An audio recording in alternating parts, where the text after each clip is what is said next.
Thank you, Kathy.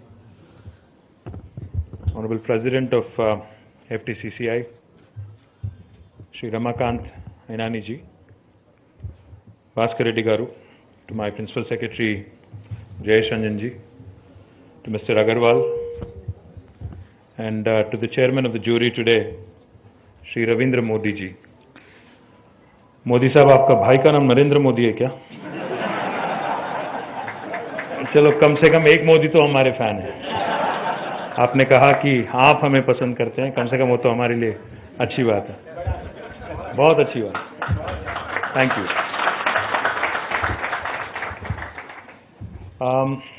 To distinguished gathering here, Kathy and both Mr. Ainani kept saying this is my maiden visit here. Actually, it's not. ये मेरी पता नहीं आप में से कितने लोगों को याद है, बट एक 4-5 साल पहले यहीं पे इसी ऑडिटोरियम में आपसे मुलाकात हुई थी बहुत सारे लोगों के साथ। उस दरमियान शायद हैदराबाद मैनेजमेंट एसोसिएशन की मीटिंग थी, तो तब हुई थी मुलाकात, बट बाद में आपने बुलाया नहीं, मैं आया नहीं। सिंपल बात, आप हमें याद कीजिए तो हम भी आपको याद करेंगे, सिंपल सी बात है। My request to all of you, see, in the state of Telangana, I would urge you to, before we talk of future, let's also look back. Let's also think about what the situation was exactly 7 years ago. 7 साल पहले एक ऐसा हालत था, एक ऐसा माहौल था, जहाँ पे हैदराबाद के और बाकी राज्य के भी इन्वेस्टर और इंडस्ट्रियलिस्ट जो लोग यहाँ पे इन्वेस्ट किए थे, आपको बिजली की इतनी सख्त प्रॉब्लम थी कि आप इंदिरा पार्क के पास हड़ताल पे बैठे। शायद आपको याद होगा, यूनाइटेड आंध्र प्रदेश में 2-2 दिन पावर हॉलिडे होता था, एक हफ्ते में 2 दिन पावर हॉलिडे होता था, और अच्छा 3 दिन। आजकल लोग यूरोप में इधर उधर बात करते हैं 5 दिन की, हफ्ते की, तब तो आपको मजबूरन लेना पड़ता था 5 डे वीक या 4 डे वीक आपको मजबूरी में लेना पड़ता था।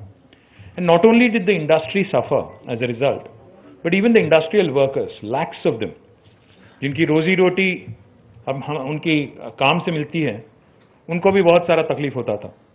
That was the situation back in United Andhra Pradesh. And in fact, when the state was formed, there were a lot of doubts कि क्या होगा हैदराबाद में, क्या हालत होगा, क्या क्या क्या यहाँ पे इंडस्ट्री कैसे चलेगी, इन्वेस्टर्स की देखभाल कैसे होगा, और यहाँ पे जो हैदराबाद है इतनी बड़ी कॉस्मोपॉलिटन सिटी है। अभी रमाकांत जी मुझसे कह रहे थे कि हमारी फैमिली और 4 फादर जो हैं राजस्थान से यहाँ पे आए, और पहले जुक्कल आए, जुक्कल से आप कह रहे थे कि बैलगाड़ी से हैं कि I was really surprised when he told me that. So the fact is, a city like Hyderabad, an extremely cosmopolitan city which has all the ingredients, really for the aspiration to be a global city, ऐसी जगह अगर एक regional या religious या कोई और vindictive attitude के साथ काम होगा या यहाँ बर्ताव होगा, तो बहुत नुकसान होने की एक संभावना थी। मैं बात कर रहा हूँ 7 साल पहले की। पर अगर आज आप देखते हैं, जब भी कोई रिपोर्ट आती है बाहर, चाहे वो ईज ऑफ डूइंग बिजनेस पे हो, चाहे वो क्वालिटी ऑफ लिविंग पे, बेस्ट क्वालिटी ऑफ लिविंग पे हो, चाहे वो इनोवेशन पे हो, कोई भी मेट्रिक, स्किल पे हो, एम्प्लॉयमेंट पे हो, आज पूरे हिंदुस्तान में, पूरे इंडिया में अगर कोई 3-4 राज्यों का नाम लिया जाता है पॉजिटिवली प्रोग्रेसिव स्टेट्स में, तो इसमें मैं आज फख्र के साथ, गर्व के साथ कह सकता हूं कि तेलंगाना उनमें टॉप 3 में या टॉप 2 में आता है। और किसी को ये सोचना, किसी को ये बात अगर ड्रीम भी करना होता 7 साल पहले, तो बहुत मुश्किल बात थी कि ऐसा भी हो सकता है। पर आज ये अगर पॉसिबल हुआ तो सिर्फ और सिर्फ एक लीडर की वजह से हुआ, और वो है हमारे चीफ मिनिस्टर साहब श्री KCR जी। क्योंकि मुझे याद है एक टाइम ऐसा था कि इंडस्ट्रियलिस्ट जब हमारे पास आते थे, मुझे याद है हमारी इलेक्शन हुई थी अप्रैल में 2014 में, और इनॉग्रेशन हुई थी जून 2, 2014। उन 20-15 दिन जो गैप था रिजल्ट आने के बाद, शायद इसमें से चंद लोग को याद होगा, हमने एक मीटिंग किया था काचीगुड़ा में। हमारे भाई वहां से हाथ उठा रहे हैं, तो कुछ लोग मिले थे उस दिन। स्टील इंडस्ट्री से, ऑयल इंडस्ट्री से, महेश्वरी समाज के और बाकी दूसरे समाज के भी लोग थे। तो उन्होंने बस एक ही चीज मांगा उस दिन कि भाई आप कुछ भी करो, बिजली दो, बस बिजली दे दो, हम काम हमारा करेंगे, लॉ एंड ऑर्डर ठीक ठाक रखो, यहाँ पे पीसफुल रहने दो माहौल, और आप बिजली दे दो, बस इतना ही आपसे मांग है और कुछ नहीं। और आज आप एक बार याद कीजिए, फर्स्ट 6 मंथ्स में हमारी गवर्नमेंट की अगर कोई प्रायोरिटी थी तो फर्स्ट 6 मंथ का यही प्रायोरिटी था कि एक तो बिजली का प्रॉब्लम हमेशा के लिए सॉल्व कर दें, और दूसरी बात थी लॉ एंड ऑर्डर को यहाँ पे मजबूत करने की और बरकरार रखने की, जो भी अमन थी उसको बरकरार रखने की। और मैं आज again, the reason why I say this with a lot of pride is because a city like Hyderabad cannot afford and cannot take any kind of vindictive attitude, especially from the government, especially from those who are in the administration. So today, when Mercer not only once, Ramakant ji आपने कहा 2019 में 5 years in a row, 2015 से लेकर 20 तक 5 years in a row, Mercer is rated as Hyderabad is a city with the best quality of living among all Indian cities. वो ऐसे ही नहीं होता है। आज आप देखिए, बेसिक जो प्रॉब्लम है तेलंगाना के नागरिक के लिए, तेलंगाना के सिटीजन के लिए, उनका देखभाल किया गया। Power is not an issue anymore in Hyderabad. आज जब हम देखते हैं कि चेन्नई में और कई और राज्यों में और कई और शहरों में पानी रेलवे टैंकर के साथ लाना पड़ता है, हैदराबाद ने अपना प्लानिंग कर लिया 2050 तक, 2050 तक हमने प्लान कर लिया, और we have taken care of 95% of the problem with respect to drinking water. And on the other hand, in the rural areas, अगर आज आप देखते हैं, इससे पहले while Telangana region was in the basin of rivers Godavari and Krishna, irrigation के लिए पानी ज्यादा मिलता नहीं था यहाँ पे, क्योंकि लिफ्ट इरिगेशन चाहिए था, पैसा लगाना था, और यहाँ इतने सारे बैरन लैंड्स थे कि बहुत एक पाइप ड्रीम था वो कि यहाँ पे पानी आएगा और खेती बाड़ी होगा। आज मैं गर्व के साथ कह सकता हूं कि Telangana today has become the granary of India. आज पैडी अगर देखते हैं प्रोडक्शन, आप सबसे ज्यादा पैडी प्रोडक्शन आज पंजाब में नहीं होता है, आंध्रा में नहीं होता है, तेलंगाना से आता है। आज तेलंगाना का जो सोना मसूर राइस है आज पूरा हिंदुस्तान में जाता है, और कुवैत में, मिडिल ईस्ट में, यूएस और यूके चल रहा है। ये पिछली 5 साल की प्रोग्रेस की बात है। तो once you have sorted out these basic issues, पानी, बिजली और food grains, everything else of course will fall in place. Law and order has been extremely efficient. आज हैदराबाद हो या बाकी राज्य हो, लॉ एंड ऑर्डर की कोई समस्या है ही नहीं, और वेलफेयर इतना किया जा रहा है। आप एक बार देखिए, आज जितने वेलफेयर प्रोग्राम तेलंगाना में हैं और जितना खर्च आज गवर्नमेंट करती है वेलफेयर स्कीम्स पे, शायद ही ऐसा कोई राज्य नहीं है जहां पे इतनी बड़ी पैमाने पे प्रोग्राम चलते हैं। स्कूल्स हो, स्कूलिंग सिस्टम हो, गुरुकुल स्कूल्स हो या इंस्टीट्यूशनल डिलीवरीज हो, सारे ही मैट्रिक्स पे आज Telangana in fact is rated as one among the best states in the country. One of the things I can quote, because there are lot of women in the audience also, the infant mortality and maternal mortality rates have come down big way after Telangana state has come in. Now this is again focusing on basics. This is again getting the basics right, basic priorities of a government right. हाँ, काम अभी है, बाकी है, काम करना है, हम लोग सिंसियरली काम कर रहे हैं और उम्मीद है कि करते रहेंगे। Though one thing that I would like to point out, especially with respect to industrialization, our Honorable Chief Minister back in 2014 had conducted a marathon meeting with the entire industrial associations, including FTCCI, I think it was called FAPSI then. आपके साथ भी meeting हुई थी, उनकी 7 घंटे की एक meeting चली थी जिसमें सारे ऑर्गेनाइजेशन थे, सबका फीडबैक उन्होंने लिया, एक होटल में किया गया था, और TSI पास करके एक प्रोग्राम लाया उन्होंने। आज पूरे हिंदुस्तान में ऐसी कोई राज्य नहीं है जहां पे आपको इतनी अच्छी सुविधा है, जहां पे ये बताया जाता है कि every single application that we get, we will clear in 15 days under this industrial project self-approval, self-certification and approval process. अगर 15 दिन में हम हाँ नहीं कहते हैं तो 16वां दिन ऑटोमेटिक हाँ है. 16th day it's a deemed approval. No other state in India will tell you this. Secondly, if you have a piece of land anywhere in Telangana, you can start construction on day one, be it in a village or a municipality, without seeking any clearance from the government. This is called self certification. Simultaneously you need to apply so that we need to know, क्योंकि government को ये जानकारी होना चाहिए कि कौन क्या कर रहे हैं राज्य में. This again no other state in India will tell you.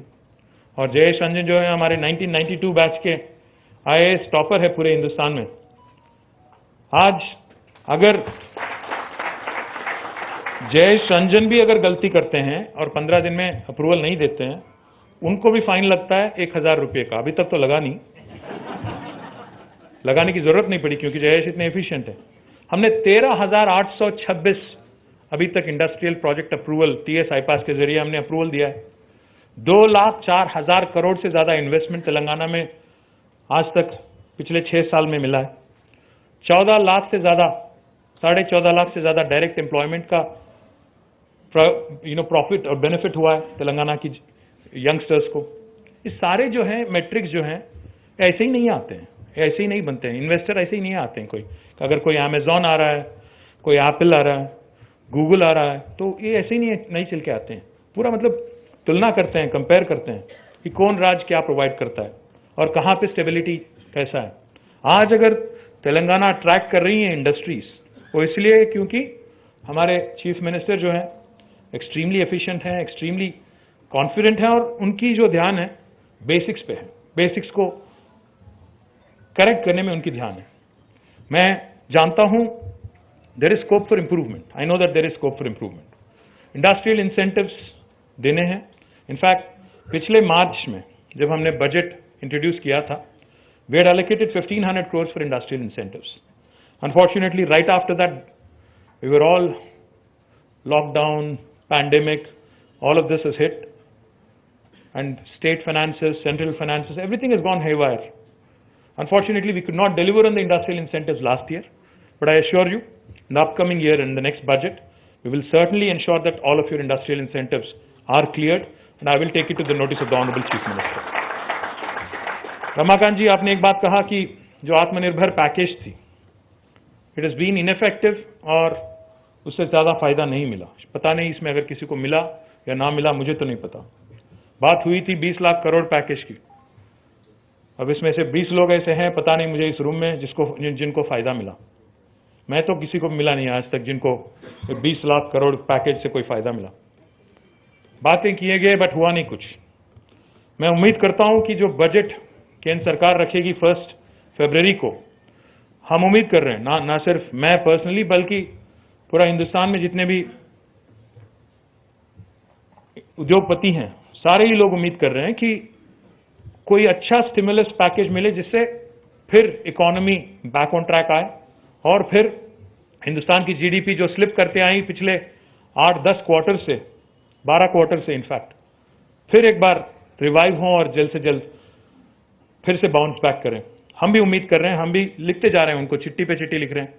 But एक बात की दुख होती है, हर जो रैंकिंग दिया जाता है उसमें तेलंगाना को अव्वल दर्जे पे बिठाया जाता है क्योंकि बाय मेरिट रैंकिंग होती है.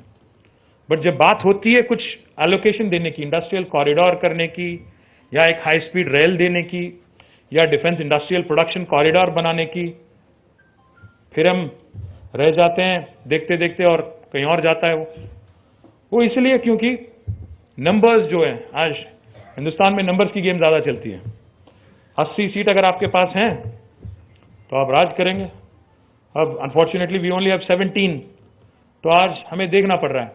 अगर बुलेट रेल आती है तो DMIC के बीच में दौड़ती है, दिल्ली मुंबई इंडस्ट्रियल कॉरिडोर, और सीधा पहुंचती है अहमदाबाद. मोदी साहब आपके भाई को बोल दीजिए एक हमारे तरफ भी आए. यहाँ बेंगलुरु है, हैदराबाद है, चेन्नई है, काफी सारे प्रोग्रेसिव स्टेट्स हैं, प्रोग्रेसिव टाउन्स हैं, प्रोग्रेसिव सिटीज हैं. और हाई स्पीड रेल कनेक्टिविटी जब आती है तो यहाँ साउथ की तरफ आती ही नहीं, रुक जाती है बॉम्बे में.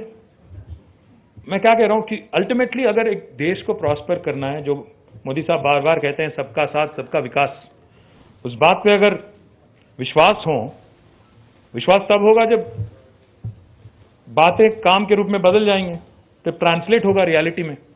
मेरी उम्मीद यही है कि आगे आने वाली जो बजट है इसमें तेलंगाना जैसे प्रोग्रेसिव स्टेट को भी बढ़ावा दिया जाएगा. हम डिमांड करते आ रहे हैं हैदराबाद और नागपुर के बीच में एक इंडस्ट्रियल कॉरिडोर हो, हैदराबाद और रामगुंडम के बीच एक इंडस्ट्रियल कॉरिडोर हो, हैदराबाद और बेंगलुरु के बीच एक इंडस्ट्रियल कॉरिडोर हो, और हैदराबाद और वारंगल के बीच में भी एक इंडस्ट्रियल कॉरिडोर हो। Unfortunately none of these have been supported so far, all lip service, और बहुत बार बहुत प्रेस किया जाता है। जो भी मिनिस्टर आते हैं सेंट्रल से बहुत प्रेस करते हैं, तेलंगाना ने खूब ये किया, खूब वो किया। लिप सर्विस से क्या मिलता है? मैं भी बहुत कुछ बोल सकता हूं, पैसे अगर नहीं देंगे तो क्या होगा? मेरी request through this, through our media friends, to Mr Piyush Goyal, to Mrs Nirmala Sitharaman, is that they should also support and encourage progressive states which have been dominating, in terms of benchmarking policies, in terms of pioneering initiatives like Mission Bhagirath, in terms of completing projects on a breakneck speed. World's largest multi-stage lift irrigation project, Kaleshwaram. It's the world's largest multi-stage lift irrigation project, and our Honorable Chief Minister has completed it in 3 years. Have we ever seen in independent India's history a project being completed at such a speed?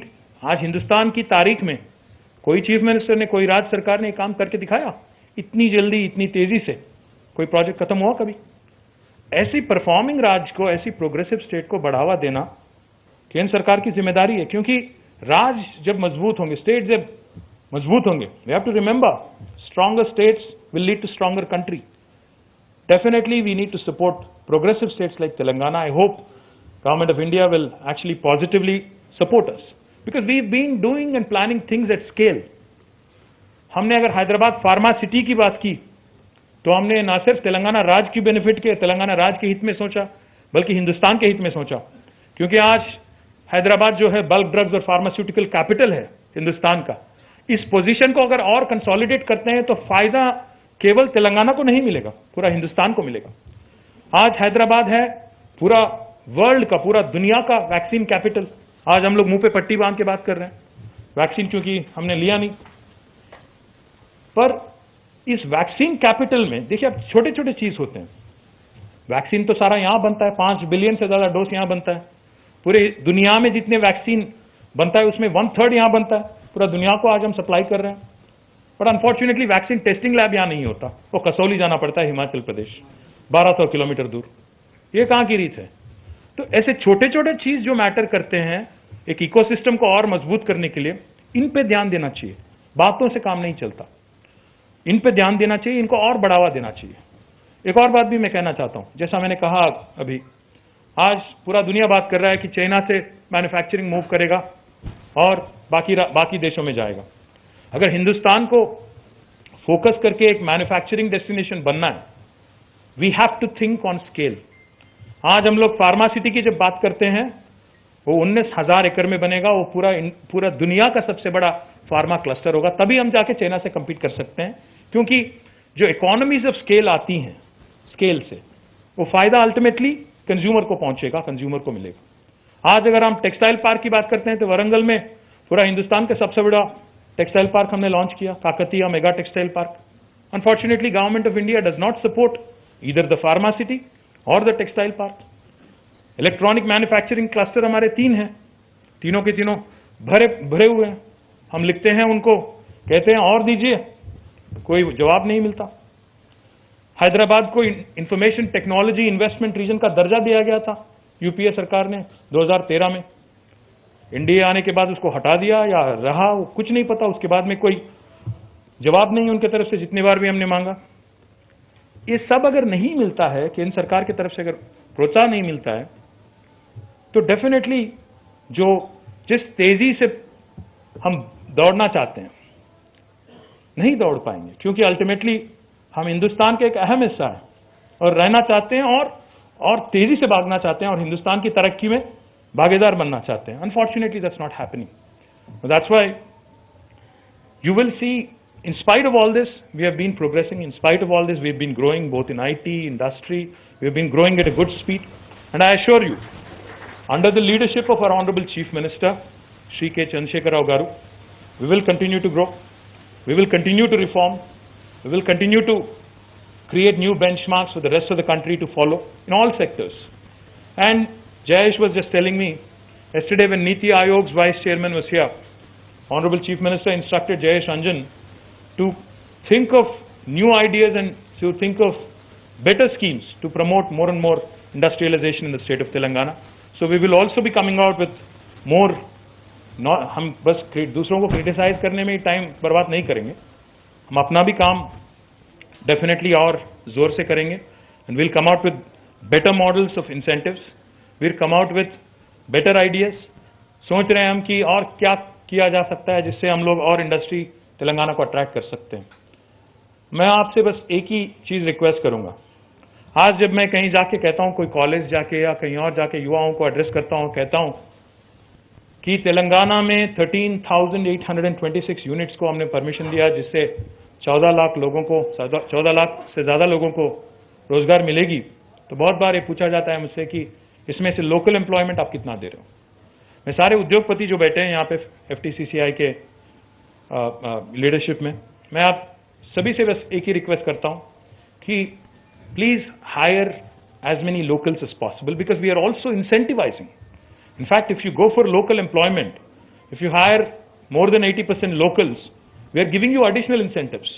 In fact, दूसरे राज्य में क्या कर रहे हैं, उन्होंने एक legislation बना दिया, उन्होंने कहा कि अगर आप हमारे राज्य में एक यूनिट खोलना चाहते हो तो 75% आपको लोकल रिजर्वेशन होगा जॉब्स में। हमने रिग्रेसिव पॉलिसी नहीं लिया, हमने ऐसा सोचा नहीं, नेगेटिव पॉलिसी हमने नहीं लिया। हमने कहा कि जो इंसेंटिव आपको मिलने हैं मिलेंगे, पर अगर आप लोकल्स को एम्प्लॉय करते हो तो एडिशनल इंसेंटिव मिलेगा और आपको और भी तेजी से भागने का मौका मिलेगा। तो मैं आप सारे इंडस्ट्रियलिस्ट मैं रिक्वेस्ट करता हूं कि please work with our team, the task Telangana academy for skill and knowledge, जो आपको गाइड करेंगी, जो आपको अगर आप जो रिक्वायर्ड स्किल सेट आप अगर हमें दे देंगे तो we will train the youngsters at our cost. Our job is to provide local employment. So my request, please consider that. Second request I also have for you, we are exploring many potential collaborative opportunities with industries who are looking towards India, especially large manufacturing sector. We are in fact compiling a blue book so that we can validate your businesses, validate certain industries, and offer you collaborative joint venture opportunities with multinational companies. So I request FTCCI to work with the industries department और आप validate करके ऐसा एक list बनाइए, एक directory बनाइए, जिससे अगर कोई जापानीज इन्वेस्टर या कोरियन इन्वेस्टर आना चाहता है, इंडिया में इन्वेस्ट करना चाहता है, तो उनको हम एक रेडीमेड बुक दे देंगे और कहेंगे भाई इस सेक्टर में, हर एक सेक्टर में हमारे इतने सारे इंडस्ट्रियलिस्ट हैं, उद्योगपति हैं, जिनके साथ आप पार्टनरशिप कर सकते हो। अगर आप ये FTCCI और गवर्नमेंट जॉइंटली वैलिडेट करेगा तो उसका जरूर एक अच्छा फायदा सबको मिलेगा। और मैं आज जिन्होंने भी यहाँ पे एक्सीलेंस अवार्ड जीते हैं in 19 different categories, I congratulate you all. And like Jayesh said, I think our goal, our ambition, our strive for excellence cannot be contained to one state. We have to continue to push the envelope. We have to continue to strive for excellence. And I hope that you win many more national awards and bring accolades to our wonderful state of Telangana. Thank you. Jai Hind, Jai Telangana.